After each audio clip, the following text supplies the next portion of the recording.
Welcome to One Word a Day. I'm Sophia, pilot into the universe of Chinese. Today's animal character is Lu. Again, it's an extension of the concept of Ma, horse. And then we introduce Tuo, which is horse plus snake. And today's donkey is horse plus kitchen. Okay. So there are some imagination filled in here. So first, the horse, we talked a few times, the mane, the legs, or the hoofs, the tail, three features of the horse. Compared with sheep or ox, horses got more strokes. So that probably means it's a little bit further distant from people's everyday life, because I would assume like in among the population, people who own or have contact with horse are way smaller than sheep and ox, right? And then the right part is, excuse me, something related to kitchen work. Okay, the top here is this complicated shape. That's actually a tiger. This is the jaw line of the tiger and the legs. So the stripes and the torso probably there. So it's a tiger from almost like an airy view looking down. You are going to see the four powerful limbs. Actually, three in here. Depends on how you imagine what we viewed, but the top is a tiger depiction.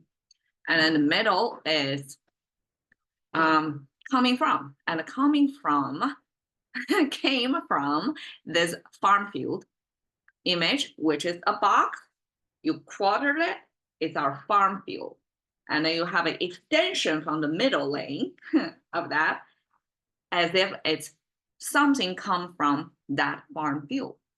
So there is this, ancient agrarian society would regard things like their food source mostly come from the farm field, right? So they use this coming from this concept of coming from farm field.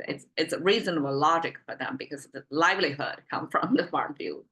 Okay, the bottom is kind of you can imagine as a cup of or glass of wine. You're holding this tall glass, and these two little dots are your hand, like here, this intersection view of your hand, having this bottle in there. So this glass of wine holding there. So that's related to drink, right? And you have this farm field coming from. So that basically means, okay, you have a wild animal on top. You have this coming from in the middle, and you have the wine holding, the dining representation at the bottom. So I would imagine the right side total together now, it means related to the kitchen scene. So I would imagine like these are drinks, these are food, right? And then the tiger probably being a wild hunter-gatherer society possibility over there. So these are probably three types of food source back then. I don't know if like how often ancient hunter-gatherer society can capture actually a tiger.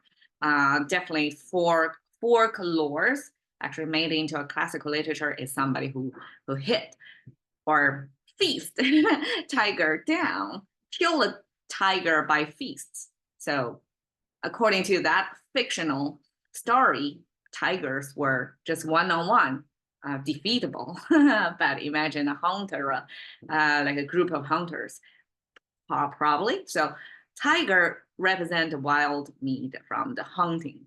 And then this is from farming, right? And then the bottom is formation. So you transform the wheat or whatever grains you grow from the farm into a drinking form. So that's three types of food source. And together, that means something related to kitchen, related to food processing, ancient times food processing. And why donkey is related to a horse, something related to horse or look like horse, but it's related to this food source, a food processing facility back then. supposedly in individual households would be kitchen, right?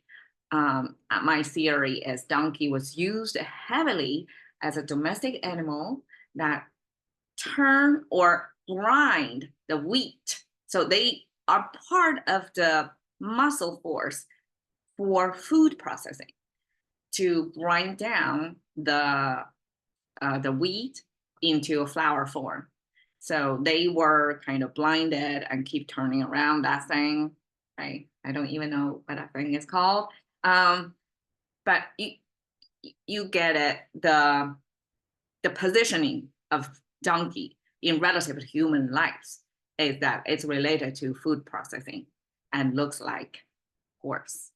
That's the logic of why donkey is horse plus kitchen. There you go. Thank you for your time. See you another day.